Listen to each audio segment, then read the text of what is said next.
I'm going to go ahead and stop that. TK is in chat, and I... Okay, this is my usual IRL screen, which, for the life of me, I need to redo all of my screen stuff. But, for today, we got a little special thing going on here, and that is this. Welcome to Streamers for Saturn, Perry Saturnalia. I'm Gaz, or Gary, or whatever else I've been called in the past 24 hours, and I've been called a lot of things. I am being joined, hopefully his mic is being picked up, I am being joined by Mr. Ian Withey, who how you doing? Who is the director of a documentary that is in production called, what is the working title of it, Ian? It's the Rings of Saturn right now, yeah. We're currently in production with it. We'll actually be filming some actor reenactments in the spring. I look forward to doing that. Really, really gonna be super fun to do. Okay, your audio is fine. I'm checking your mic. Alright, awesome. So, we're gonna be talking a little bit about that today. And about the man of the hour, who we were hoping was going to be able to make it with us today. And his picture's up on the screen with Ian's picture and my ugly mug on the camera. But that would be Mr. Perry Saturn. And for those who might not be aware, I know we have TK Assassin in the chat with us right now, who is an overseas viewer. And I don't know how familiar... or is it your girlfriend that's overseas? I don't remember. One of y'all are. I know TK's been in my stream off and on for a while, and this is my first stream. Actually, it's my second regular stream back after all the hospital stuff I was dealing with last year. I've been able to do a few things here and there, but nothing regular. But, speaking of medical stuff, mine have been pale in comparison to Mr. Saturn's. I think this is the beginning of a beautiful friendship. And my alerts are working. Awesome. Thank you for the follow. Okay, yeah. She is in England. I was thinking I couldn't remember if both of you were in England or if it was just her, TK. But the medical stuff that Perry Saturn is going through today is the reason for this little streamathon that we are doing. And I just put a little command in chat there. Give some information. Alright, give some information here. And then we have the documentary that you're doing, Ian. It's, I mean, to be honest with, to speak frankly about Perry Saturn's injuries, I mean, the guy has been really put through the ringer. Neck injuries, he has his shoulder completely replaced. I mean, when I was at his house the last time, he went to go reach for a glass to pour me some coffee, and with his right arm he brought it up as high as he could, and with his left arm he had to put it under his elbow and push his other arm up to be even able to reach that high. Damn. He would have made it today. I talked to him numerous times today. With the situation he's in, where, you know, he's broke, like, for real. He doesn't have. He's still waiting on his disability. Good news is we will find out in April, I believe, which is awesome because he's been waiting for a couple of years. But he doesn't have a vehicle, so he relies on rides from other people. The person he was relying on, their vehicle had some issues where it wouldn't start, so hopefully they get that taken care of in the future. He's up in Minnesota, is he not? Yeah, he's in Minnesota. Which I know he's about 90 minutes away from me. Yeah, y'all are getting some nasty weather periodically through there, so... Oh man, we got some real bad snow. Like, it was overnight. I went to bed one day, I woke up the next day, and, you know, I swear it was snowing all day. I went outside and I was pushing people out of the parking lot because they couldn't even reverse the car out, and I had snow up to my shins, you know, mid-shin, right below my knee. Well, I know you're talking about Perry having the losing the home issue, having the home issues. TK's even talking about it, and that he's dealing with that kind of stuff. Well, we're having to plug this periodically, TK. And I'm gonna be uploading this as a vlog and video on demand thing after the stream. So, speaking of the homeless issue, give us a little backstory about Perry's situation post wrestling career, because I know that is a large part of what is fueling your documentary. Correct? Yeah, it's those lost years, where no one knew where he was. I mean, everyone. I'm talking like Chris Jericho, Raven. No one knew where he was. They would ask about him, and they might have a phone number for a minute, and then they just couldn't get in contact with him, and it was for years. And he I mean, think about this. The guy got shot in the shoulder and the neck, and then next thing he's wearing one of those halos, those metal steel rods drilled into his head, keeping his neck steady. And he's living under a bridge in Atlanta with like a 180-pound dog or something like that, big old pit bull. See, and I'm in Atlanta, so I mean I know how messed up it is under some parts of Atlanta. Yeah, it's rough, and there's a guy now that has this halo on his head and, screws in his head and sitting there with a dog under a bridge when he was just on television in front of millions of people just before that. I mean, that really has to mess with someone. And this is where Perry and I really connected. When I first met Perry, when I pitched him the documentary idea, we had a lot of understanding because I, for a point in time, was homeless living under a bridge. And we could talk about that. And I knew where he was coming from. I legitimately knew where he's coming from. So that was something we could connect upon. And I mean, it's I've had a couple other people that I've known over the years who have told me similar stories with their situation dealing with homelessness in Atlanta. I've actually been a part of a group that was doing regular Feed the Homeless drives, and not just feeding them, but also giving them clothing and other necessities.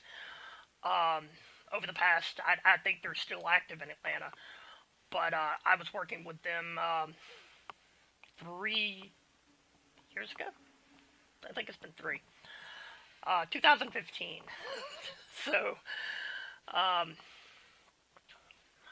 but this documentary is covering just those lost years. You mentioned some reenactments. Will that be reenactment of his time in living on the streets? Will that include any wrestling reenactments? I know he's had, in addition to the gunshot injury we're talking about.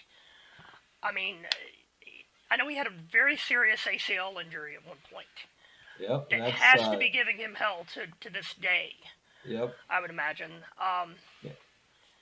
I mean, it's his hips, everything, Yeah. But no, this documentary it's the story of this guy, this larger than life guy. It's really his entire story. And yes, there's wrestling in it because it took up a good part of his life. Right. But this is the whole.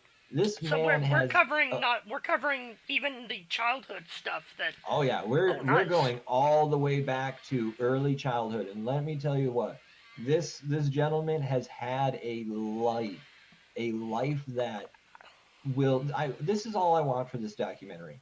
I want it to be successful because I want it to benefit Perry financially, and B, I want this story and the multiple angles it has, like the people it can speak to. I know these stories can help people. I know these things are very inspirational, and you can learn from these things. Someone's going to watch this one day. I just know it. Someone's going to watch the documentary, and it's going to do something for them that nothing else really could, because it's a true heartfelt story. Okay, I just raised your mic. Isaac was saying something about low, and I'm assuming he meant yours. Yeah, my Yeti microphone ended up passing away earlier, so you're I'm using a stuck Yeti. with You were using a Yeti. That explains a lot. Now, oh, it's both of our guys, mics. I hate the executive answer. That's I fine. couldn't get through to I couldn't get through to y'all. It's both of y'all's. No, that's what I was trying to figure out. I was trying to adjust his. I didn't know if it was both of ours. Okay. This is why I need a professional soundboard. Is that better? Let's see if that's better. That's better. That's Okay. better. I think that's better. I think that's better. Hold on a second. I'm. How about TK in the chat? How's this sounding for you? Loving the sound of our voice? Who knows? TK may have already fled. Who knows? He's a good guy, but I know he pops in and out of a bunch of streams at one time. So that sounds great. But yeah, I'm hoping we're sounding better now. We should be. I just cranked your audio up big time, so. And you're more important to be heard than me, if we're being honest. Because you're the man of the hour here. Let's not forget Perry. It's still coming in really low. I think that it is with the speaker level, Gary, on your computer. Okay, try talking now. All right, how's it sounding now? We sounding good? He's got to catch up. All right, we'll see. Well, there's a 30-second delay. That's what makes doing commentary so difficult. Tell me about it. Tell me about it. Okay. I see. He's saying it's much better. Right, that sounds great. Brilliant. So, before we get further into the, and I don't want to hit plot points on the documentary because we want people to see it. But let's take a couple steps back. Tell us a little bit about your foray into the film industry, because I know we both have some filmmaking background to our resume, but you've had a little bit more success than me. Oh, well, thank you. Yeah.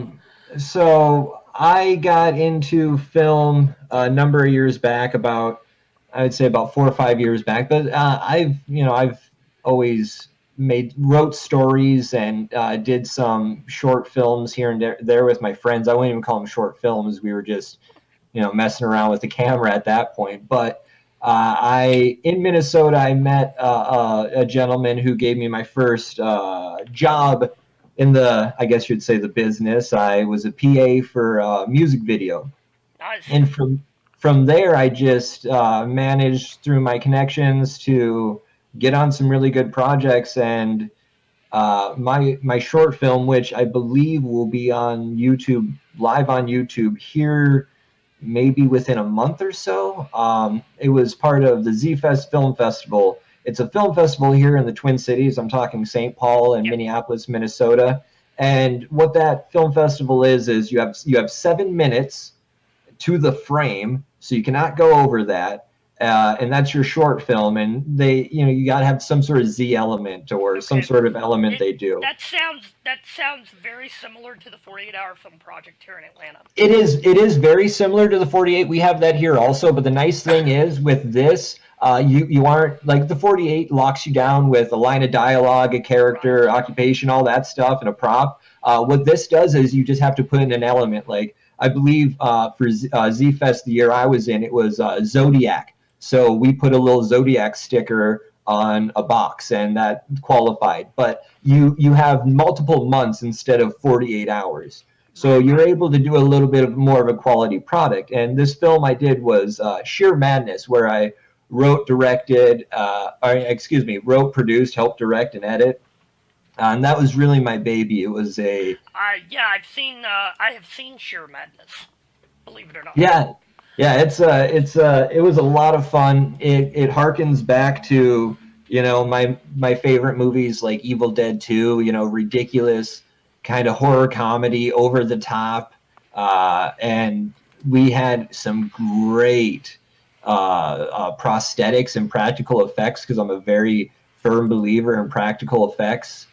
Made by Ryan Shadley of Outpost 31 Films, and he does some great stuff.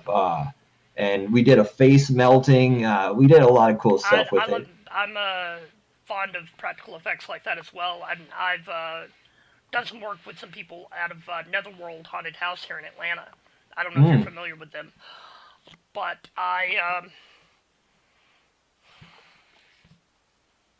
Oh, hey, Caparati. We have an Evil Dead fan in the house. Yeah, that's my favorite. You would love this then, I'm sure. You would love this film.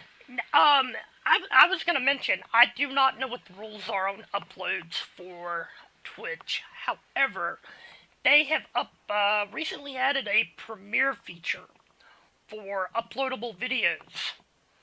So that might be something you can do on your channel. And I have not wrote a custom shout-out command for you yet. Which I need to do, but is it Imperious Films? Your Twitch channel? It looks like it looks like the film's actually out now. I just noticed. Okay, well, there we go. But you can upload. Apparently, you can upload film content. That's something I've been keeping an eye on with. There we go. That's something that we are keeping an eye on for various reasons on our end. But yeah, so you got your start with this film. What's some other stuff you've worked on?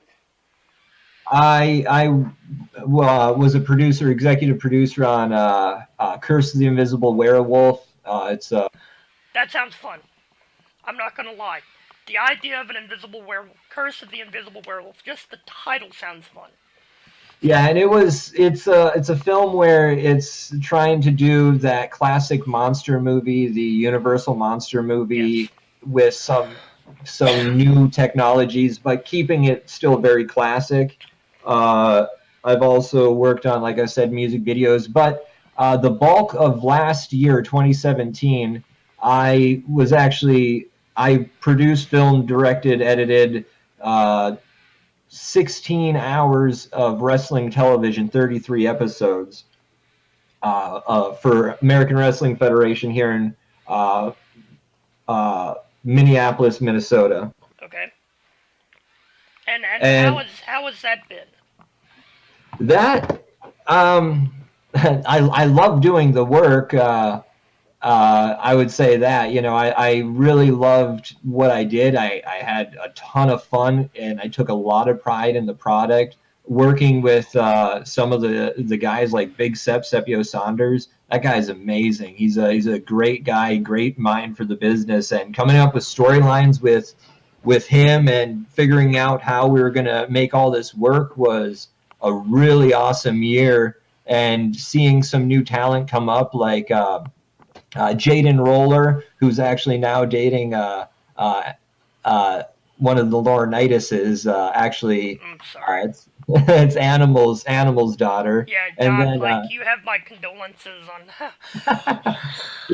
I've met Jessica. I love Jessica. She's amazing. She's great. Well, no, I'm thinking more about the fact that she has to be Johnny's niece. Yeah. It has to be. Yeah, it has to be an intimidating household for Jaden too, I'm sure. I just am like a fan of trolling certain wrestling talent personalities, and I feel bad about it with John Laurinaitis because we know his real name, and my general rule has always been troll the character, not the person behind the character. And Johnny Ace, Oh, yeah. Johnny Ace is the person that has made one of the two people who have made me break that rule. Technically 3 now, but the third one I'm not going to mention. Yeah, about time, somebody.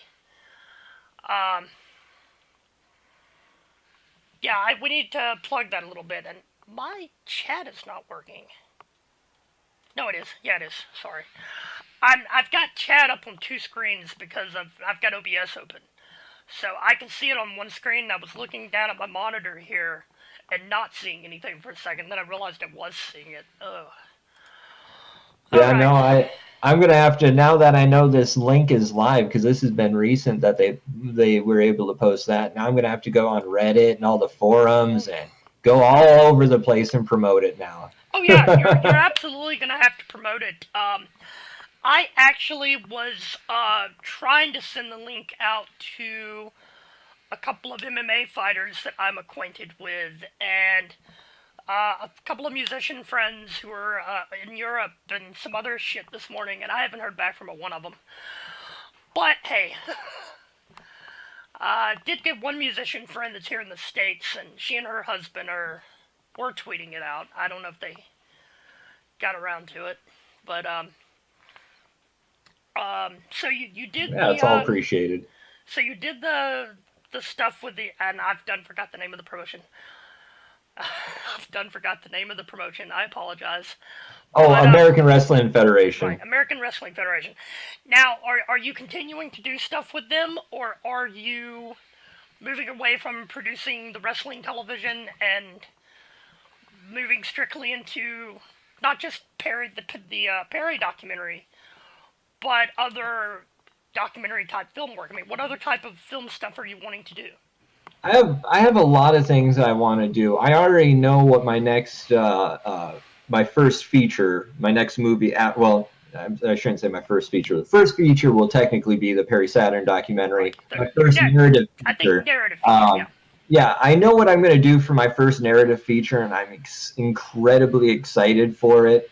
I do not know when that is going to be coming, because right now it's early development. I got everything I want to do with it. I know the movie I want to make, but it's doing production is a huge task, and that's the thing I'm finding with. You're preaching to the choir there. Yeah, and with the documentary itself, doing this documentary, I've really taken this on all by myself. So I have to wear so many hats. I have to reach out to people to see if I can coordinate an interview. I got to make sure I got flights going. I got to buy insurance. I got to make sure I have insurance so I can rent camera gear. I got to rent camera gear, which is all very expensive. AWF, you silly monkey. And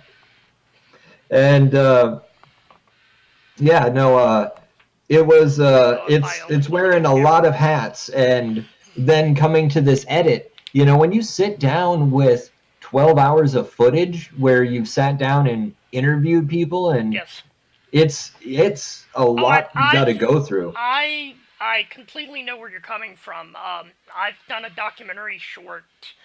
Was on a relative who was in the final stages of Alzheimer's, and this was a school project, but we had originally wanted to do a longer piece than what the class was going to allow us to do, and we were going to go back to it, and the family member died, unfortunately.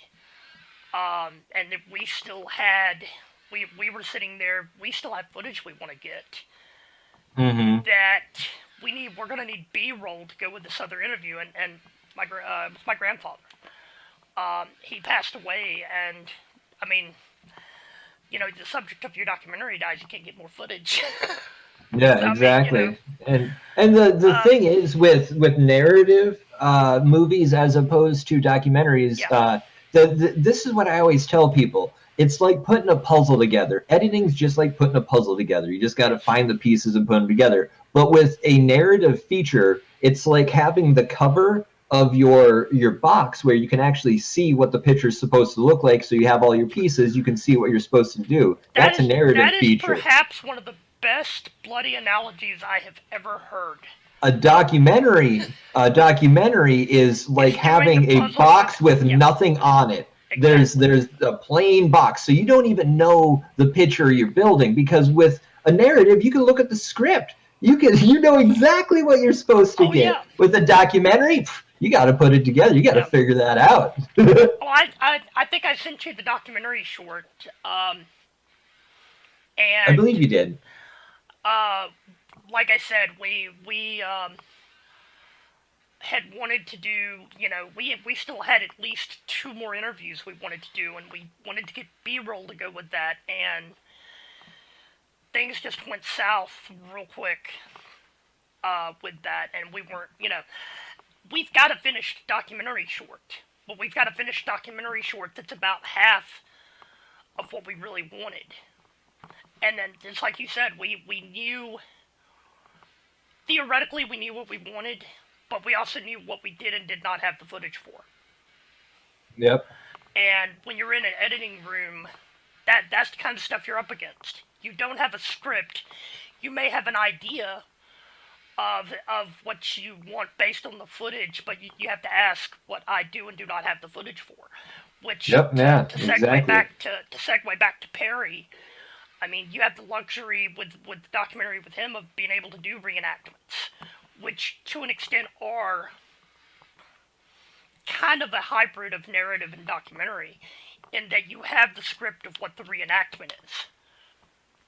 Yeah, and it's going to be real nice doing this. And in the process, the workflow I have this going in, I actually, I have everything laid out and built together.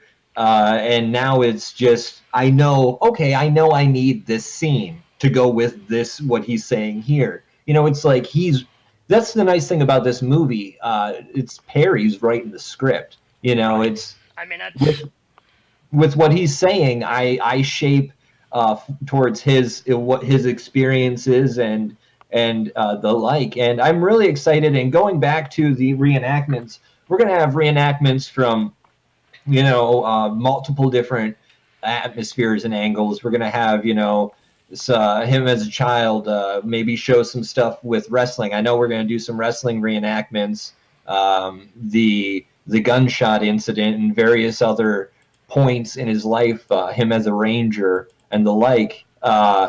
Those are all going to be touched upon. And what we cannot reenact, we are working with others to make animations, animated sequences and the like, to go to help build a more cinematic, more entertaining, and just more invoking film.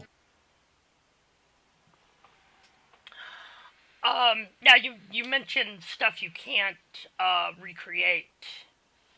Have you talked with? I know the WWE has got a lot of owns probably most of the footage from his ECW and WCW days. Definitely his WWE days.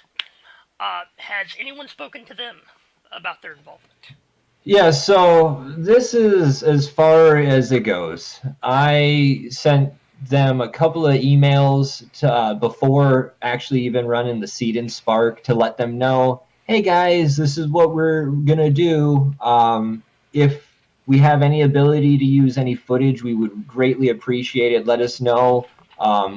Get back to me. I never heard back on one email. I sent them another and called their office to make sure I had the right email going to the right person. And I haven't heard back from that. And I know when I interviewed Chris Jericho, who is the greatest dude ever. That guy is amazing. He's super awesome, super nice, super humble, such a cool dude. But he mentioned to me that he would reach out to Mark Corono and see if there is anything that they could figure out. And I believe him, because he said he was going to reach out to DDP, and then DDP texted me, right. So again, Chris is amazing and he's really awesome. This is the difficult part we run into with this is because Perry does have an open lawsuit against the WWE. That's and you know, I know what I've heard about, which I'm not going to say here, but I know what I've heard. That's not our Yeah, place to comment on ongoing lawsuits. exactly. And that's, I'm not going to say anything about anything. And this is also what I've made sure to get across to the audience, and with the press release and stuff. This isn't blaming anyone for anything. And Perry even, you know, stated to me himself that, you know, that was the greatest time in his life. You know, this isn't blaming anyone for anything. This movie isn't even, you know, really focused just on one thing. It's not just focused on wrestling. It's not just focused on, you know, his injuries. It's not just focused on, you know, the abuse he had as a child. It's everything. And it's just painting him as who he is and letting people know about him and his story, because it's interesting. It's of public interest. And Yeah. and I absolutely agree that it's a public interest. A lot of people, I mean, that I've talked with personally, you know, you hear about things with a pro wrestler, and the minute you say pro wrestling, they get this weird thing about them, this weird vibe about them. They don't understand the business. They don't understand that these are real people who are following their dream, following their passion to do this on the level that they're doing it. You know, it's akin to us as filmmakers when we're, you know, we're helping a friend out with a music video or a web series, or, you know, working on a 48-hour film project. That's akin to working in a, you know, working a little indie wrestling show in a gymnasium for pro wrestlers. You know, and I know we can think of that on our level, but a lot of people can't. So for them to be able to see Perry's life, not just the wrestling career, but the entire spectrum of it, I think is going to be something very groundbreaking. Yeah, I'm really excited to get the story out there. Really excited. Well, I'm eager to see it.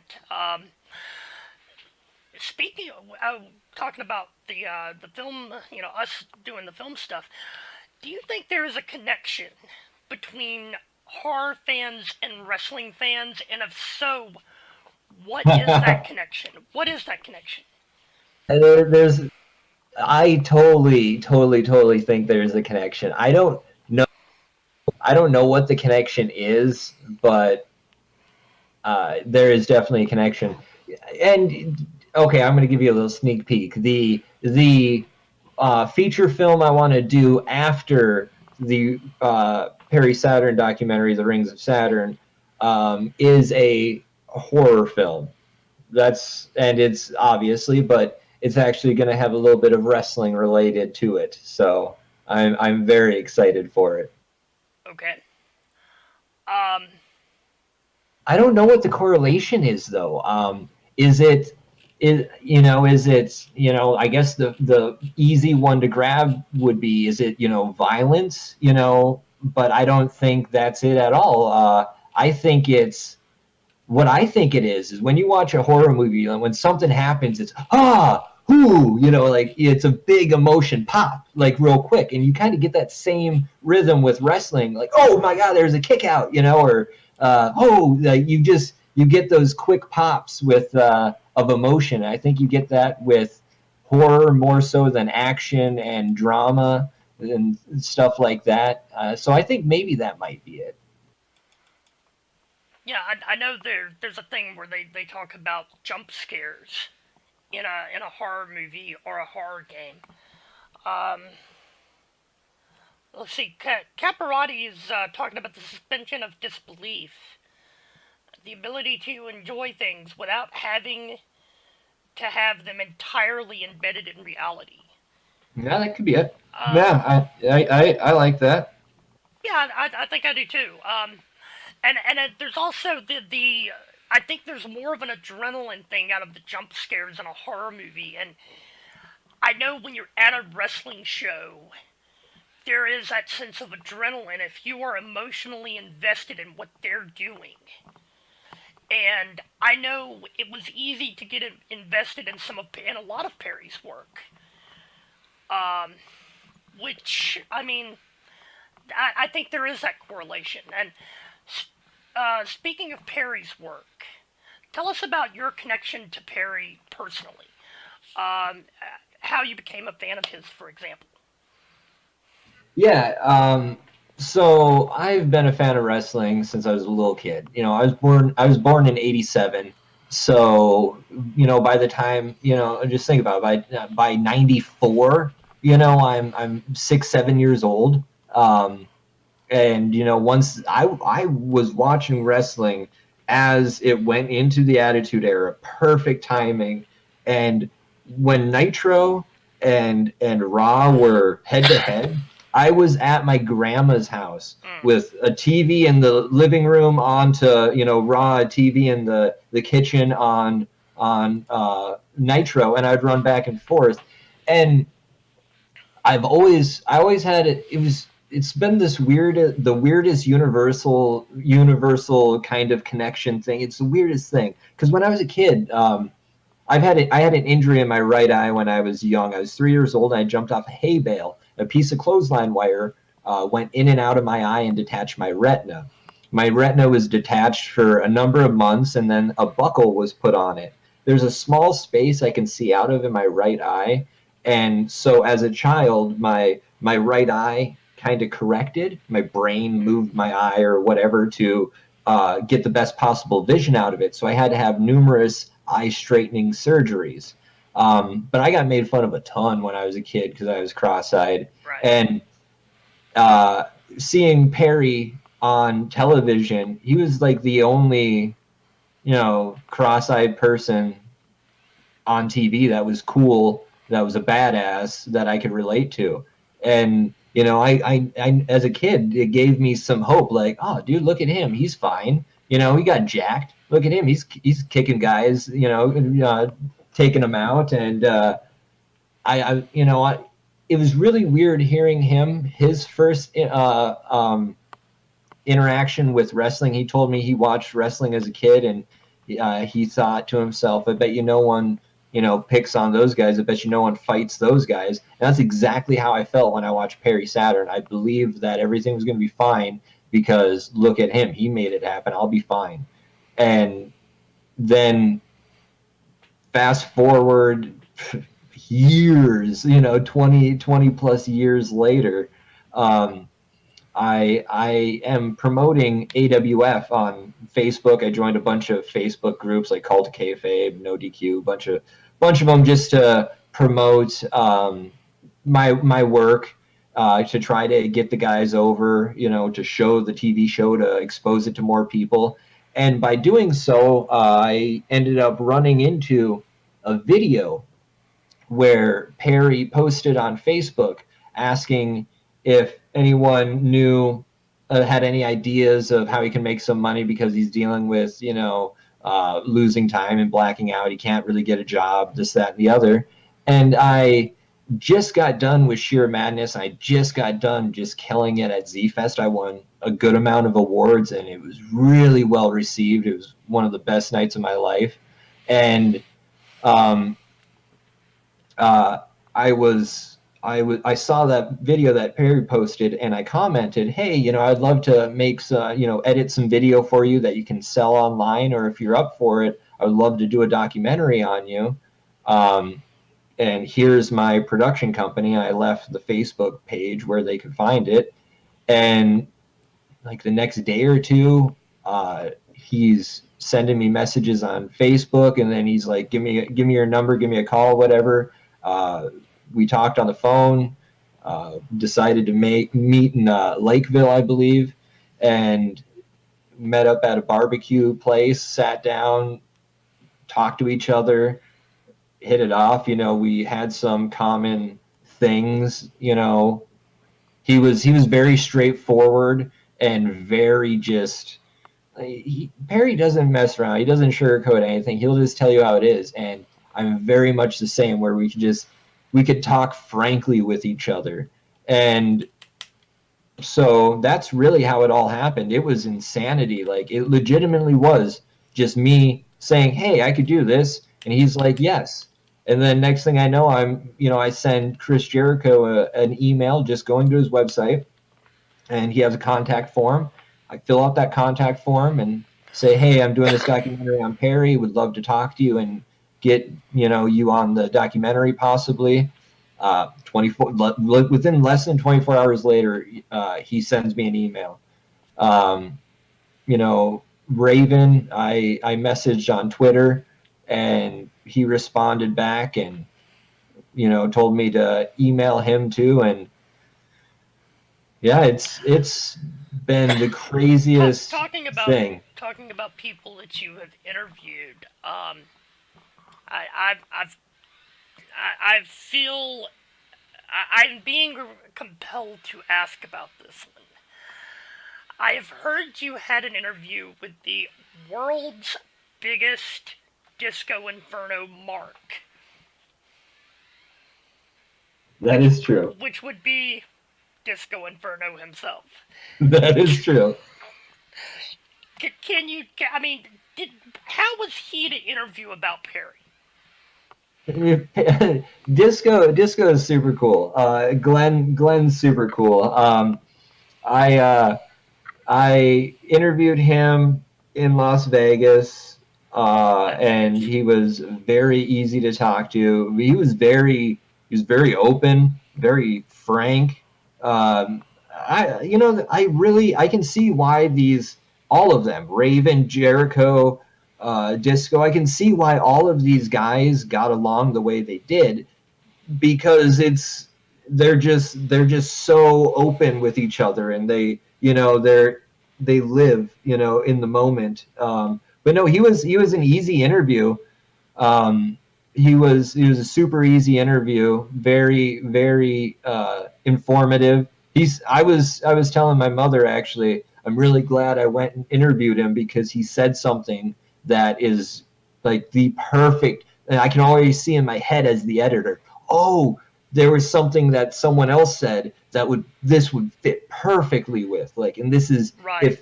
If all the documentary was for whatever, or if that was the only part I used, that trip was totally worth it. Even if it was just that blurb. Though I can imagine you'd probably want to try to dig out a little bit more than that. Oh yeah, I got more than that, but at minimum, if nothing else, I got this golden nugget that's just so perfect that I know will benefit the film, and everything from there is just extra benefit. Right. So has there been anyone that you've talked to so far who you have been intimidated by interviewing, or by hold on, what is I even saying? I'm glad he got that joke. Yes. Yeah, I was scared. I was terrified of Raven. I thought he was going to rip my jugular out with his teeth. To be quite frank with you, he scares me very much. I've met Raven on 2 occasions, and the first time I met him,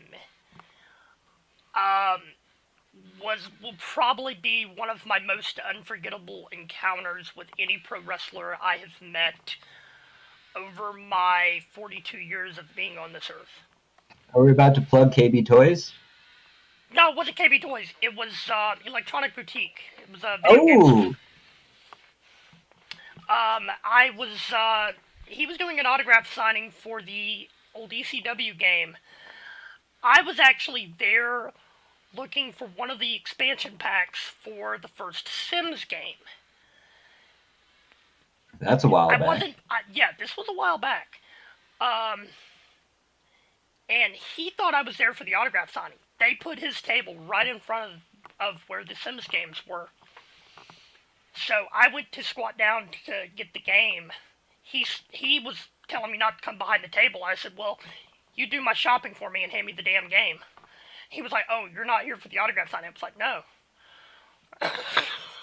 Well, that had to hurt the ego a bit there.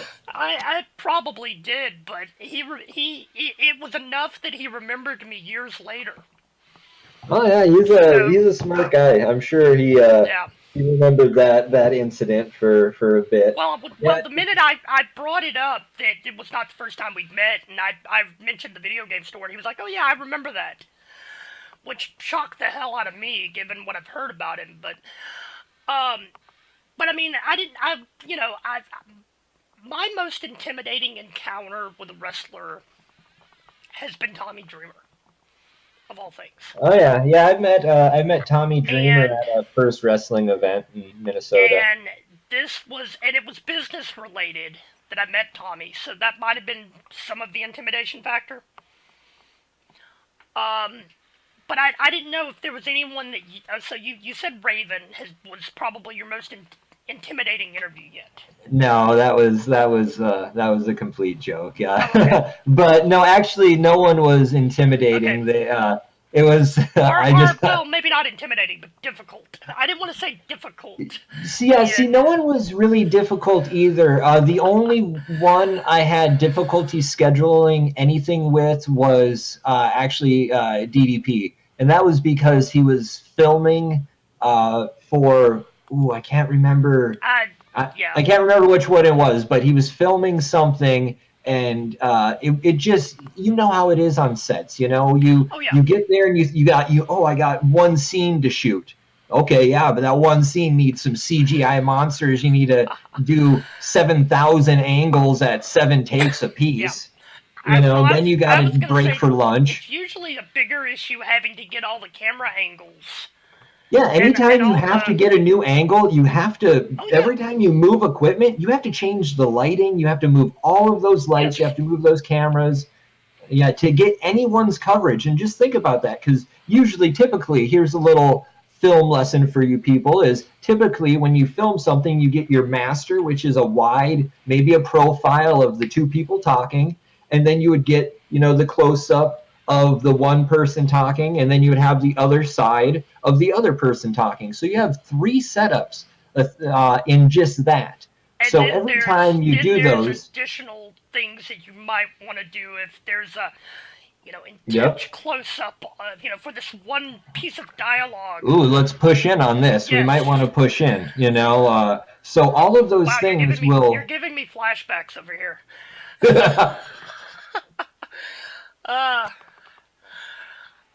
Yeah, but it wasn't, again, the only one I had difficulty setting up for. That was a schedule, though, not a. That was nothing that he could have helped on, and he was super accommodating and everything. The first day I thought I was going to be able to interview him.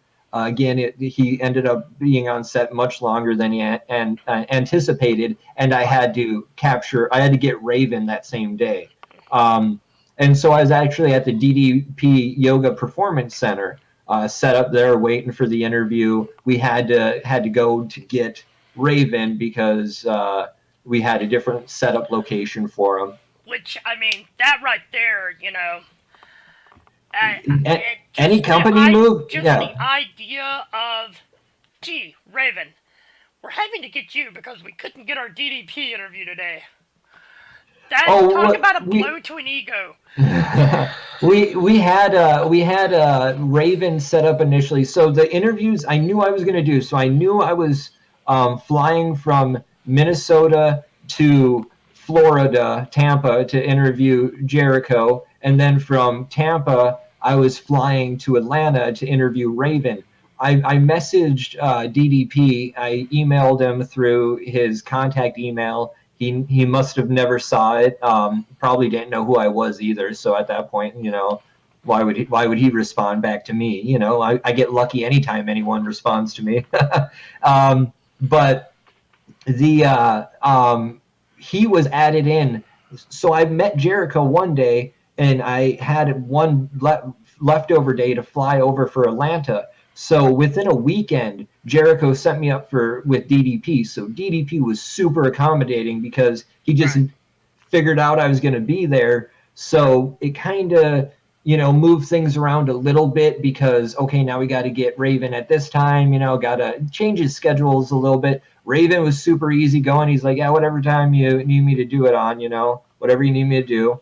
But so I ended up getting Raven before DDP because I had to get him the next day. And I actually was at his house, which he had all decorated up and ready to go for Halloween, and met his dog. I believe his dog's Diesel, very cute dog. But yeah, he was really great, very very nice guy. I've heard Raven's dog is better looking than he is. I never met Raven's dog. You're talking about DDP's dog.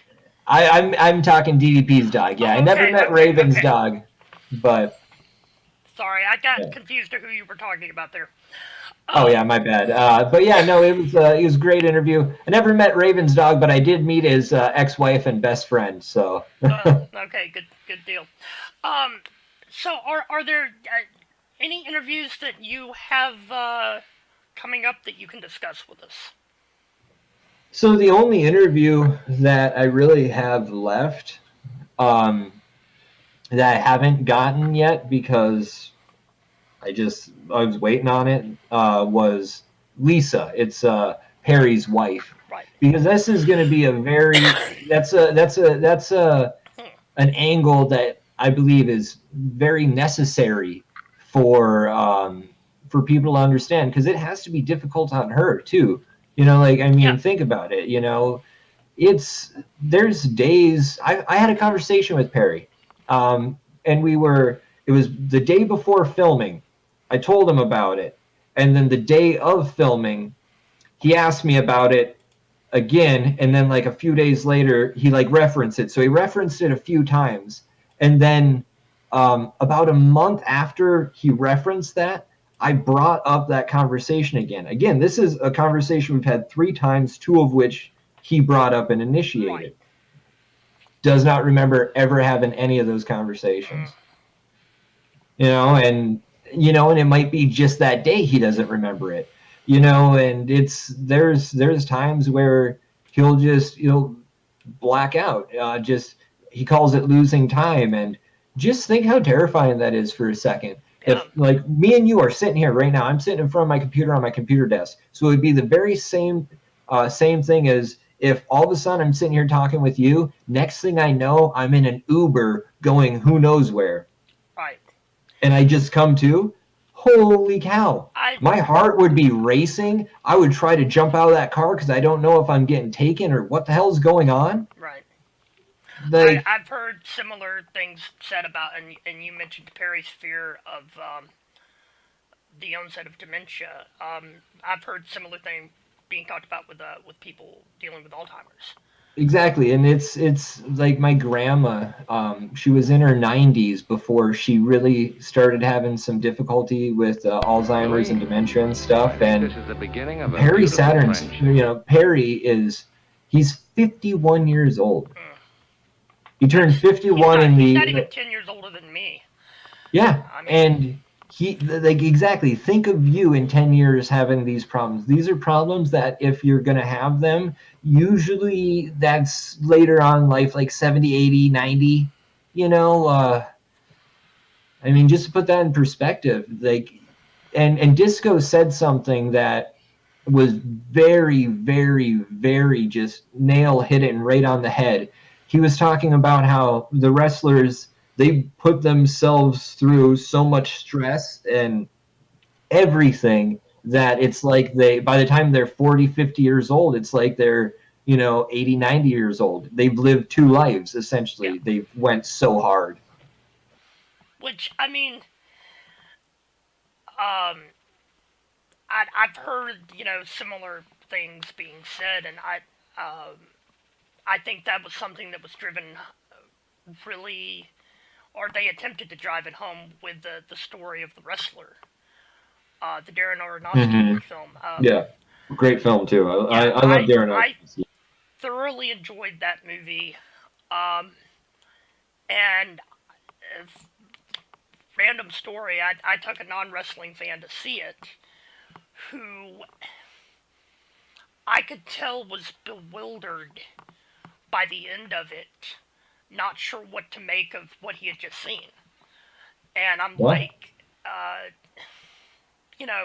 I've heard stories like this before from guys who have either left the business or, they've either unwillingly left the business or they're willingly left the business, and depending on their circumstances. But they've stories of they want to go back to it, or they had to get away from it because of what it was doing to them mentally or physically. So I can imagine with, Perry had a hell of a run with the pro wrestling business, and then on top of that, the gunshot, and the other stuff that's happened to him since. I mean, poor guy's almost lived 3 lives. Yeah, I would say. I mean, now, can you talk about the other circumstance with the gunshot and all of that? I can't really say any more than what is common knowledge that everyone's Well, heard of I on know the I don't forum or know a lot of Wikipedia. people. Yeah, I was gonna say I don't know how much people have looked up on it. Yeah, Just so for the viewers. the story that's out there in common knowledge is that Perry was in a bad part of Atlanta. There was a rape in progress. He fought them off, got shot in the shoulder and the neck for it. The documentary digs a little bit deeper into it. There is a little bit more to the story that will be there for viewers to see. Okay. And that's one of the highly contested subject matters, because you got people on the internet that said, oh yeah, like this, the only thing we have is his word. It's been looked into. It's been looked into very deeply, and this is something that it will be mentioned in the documentary. And like I said, it's something I'm going to be very, very careful with, and not very careful with, but very carefully crafting a reenactment for. That's one that there's points in my head right now that, since we're going to start filming in the spring, I know these are the main ones that if we have to film something, we need to get these first. These things are necessary. Everything else that we get from there up until time runs out is greater benefit. You know what I mean? I know exactly what you mean. Okay, if we can go back to Lisa for a minute. I know you said you have not interviewed her yet. Yeah, I love Lisa. Lisa's great. How is she coping, that you can tell, prior to interview, how is she coping with this roller coaster tsunami-like situation that she's wandered into? I mean, I don't know, maybe not tsunami, but I mean, it's definitely a roller coaster. She's coping like how any person would cope with this, I believe. She's dealing with it day by day, because that's kind of all you can really do with this. She's great. I love Lisa a lot, and she's a super, very, very kind, genuine, real person. I can have such a real conversation with Lisa. It's awesome. But anyway, she's someone that has to take on a lot of responsibility, because think about that. Like, if Perry, loses time or whatever, she's the one that has to deal with it. Right. If he starts wandering around and stuff, she's the one that has to deal with it. So my mom and I lived with my grandma a little bit before she passed, and she started dealing with the dementia and stuff. That stuff is hard. Think about that. Seeing someone you care about and you love, like, oh man, that's tough. So I know it's tough for her. I know it's tough for Perry. I know it's tough for everyone involved with that situation, because it sucks. Just to be completely honest, it sucks. And I mean, she's dealing with it just exactly like how my mom would deal with it. I feel like, she's, it's really great where I can I can see these people. I'm like, oh, these people are very similar to how my family is. You know what I mean? Like, after you strip everything away, these people are people. You know what I mean? Yeah. Like, they're just people. Well, and that's something that a lot of not just wrestling fans don't understand, but non-wrestling fans don't understand. That, you know, at the end of the day, um, the character you see on television is just that. It's a character on television. It's Yep. the real guy is a lot more complex, a lot more complicated, than you know than this version of him he plays on TV. Yeah, And I mean, this like guy the is, thing we he's don't just like ever everyone see. else. Yeah, the thing that we don't ever see, you know, in wrestling is like, you know, the who they are, you know, like as like what they really have to go through. Because think about it, like after fame is gone and stuff, like, and so what happened with Perry? He had the ACL injury, Yeah. And then he's out on injury. Now He there was one ACL injury prior to his going to WCW. Yeah, Okay, yeah. that's the one you're referring to. No, I'm talking about the Talking one about in the second WWE. one. Okay, you're talking about the second one. Okay. Yeah. So he's out on injury from WWE, and then he no longer has his job from WWE, not because of the injury, but because of they decide to buy out his contract. You know, that's essentially what they do. Yeah, essentially budget cuts. Yeah, they're just like, all right, we'll pay off the rest of the contract. Here you go.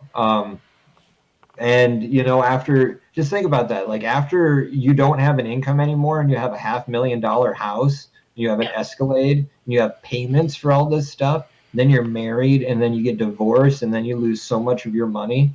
You know. Well, like, first of all, he had an Escalade. Who in their right mind? Never mind. this was again. This is early mid 2000s. Right. I'm just kind of picking at the whole idea of anyone owning an Escalade. It's like isn't that what Jericho? I'm pretty sure that's what Jericho drives around in, is an Escalade. And my condolences to him as well. I mean, what's next? What's next? You're gonna tell me Gilbretti drives a Prius?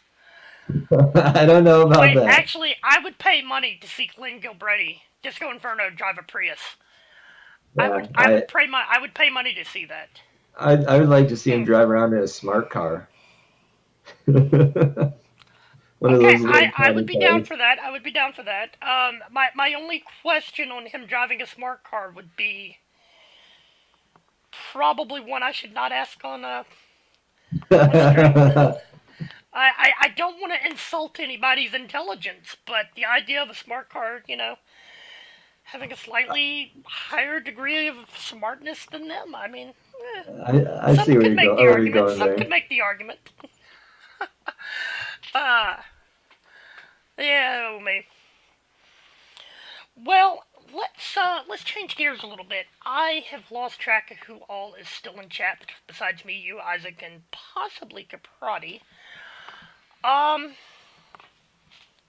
can't tell who all is still in chat here. Do we have enough people that we want to crank up the Jackbox party game? Jackbox. I'm looking around here. Well, we'll see if anybody is still interested in doing that. But while we're getting that sorted, either that or I've got an alternate plan, as I mentioned. But is there any? So you're how far along? You said you've still got some stuff to do in the spring. Yeah. And so you've probably got about another 6-8 months worth of production, not counting So possibly a year. So ideally, what I am shooting for is a July can you see release. The car comments in the chat here? Yeah, I do. Okay. I do.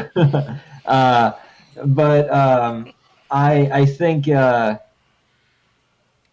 I was shooting for, and am still shooting for, a July release date. if that's attainable, we'll see when it gets closer to the final edit. Okay. I'm in the process of editing the documentary and have been. We filmed in October. I finished interviews with Disco Inferno. Oh man, that was December, right before Christmas. So I was doing interviews up until from October till December. I look to film the reenactments, like I said, in March and April, mid-March through April, preferably to get everything else done for, like I said, a July release. Right. I'm having some technical issues here. Looks like you got that fixed. No. The technical issues are of my own doing. I was looking to see if I could swap something just to go straight into the Jackbox thing, but apparently I cannot. Not as easily as I hoped. But okay, that's fine. Right, made us go into the WWE game and try that out. I don't know. Okay, Caprati is still here. Failed Hero is still here. We think... Okay, HK is here. Okay, so we do have enough people. So is there anything you want to wrap up with on this before we try to jump over to a game? I'm not sure. I think we've covered just about... All right, because we're everything. at about the hour mark right now. 1 hour. So, we have about 55 minutes left in the scheduled time frame that we have allowed. I'm not going to pull what the gentleman who streamed at 10 o'clock did and run over an hour. Man, look at that. Running over an hour. I mean, even though we did have some brilliant commentary on that stream. Brilliant. Mostly yours. No, well, actually... I came in hot, man. Hey, that's the way to do it. I have a little issue with trying to do commentary because of the Twitch delay. And so... It half the time doesn't work out as well as I'm intending, and I'm trying to, do the heel color commentator thing. Have you ever thought about doing commentary on wrestling yourself? I know you mentioned producing. I haven't. I haven't. I mean, I would take a swing at it. I wouldn't say no to that.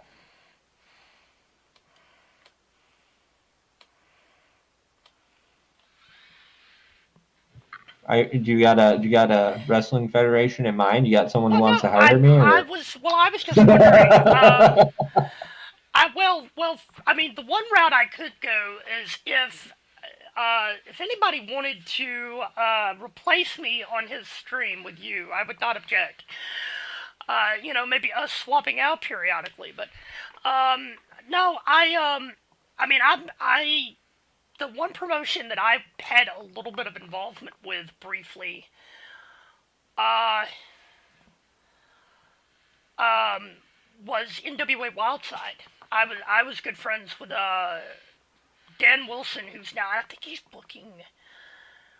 They may be back to calling themselves Anarchy Champion, or I don't know. I think they're called Anarchy Wrestling again or something. But they used to be NWA Wildside, which is where AJ Styles got his start. And AJ and I went to rival high schools. And the guy that AJ and the guy that trained him were trying to convince me to train as a referee. And I wanted to do the TV production, so I'm highly envious that you got to do the TV production with those guys. Yeah, it was a lot of fun. I wouldn't want to be a ref, especially for there's a ref in AWF, Tom Simon. Yes. Holy crap, he took a slap from Big Sep during a great match. It was the end. It was a blow-off feud match with Jaden Roller and Big Sep. And he took such a hit to the face and then got tossed out. Just got tossed out to the floor, and he just took it. We have a referee in chat. We actually have a wrestling ref in chat. Awesome. I did not realize you were a ref, HK. There was 3 refs that got, well, 2 refs that got taken out during the match, and like a third ref to make the count. It was a demolishing. It was a debacle. You're Scottish. Well, that just means you're drunk, Caprati. I mean, the whole stereotype is that the Irish are the ones that do all the drinking. I think the Scots outdrink the Irish. They're trying to keep that in the down low. Yeah, exactly. They're just more low key about it. You know, I mean, I can see that argument. I'm I like the Scottish. Don't get me wrong. Okay, some of my favorite people are Scottish. But I'm just making that general comment that, the Scots, they'll do the drinking and be real low key about it. The Irish will be drunk and want to start a fight. The Scots, they don't need to drink to do that. That's been my observation, at least. That's been my observation. I've seen a Scottish girl put a cop in the ER. Okay? One of the most fun evenings I had. Anyway, let's see here. First main event, thought it was... Oh. Uh-oh. Fireball to the face. Ooh. Toasty. How were your eyebrows and eyelashes faring afterwards? Yeah. I know, right? Yeah. Isaac's posting something to you in chat, by the way. Look at that. So, which like I said, I'm pretty cool with the idea. Yeah, his eyebrows were gone, by the way. So, I'm gonna try to get the scene set up for Jackbox Party Games. All right. We're gonna swap over to that now.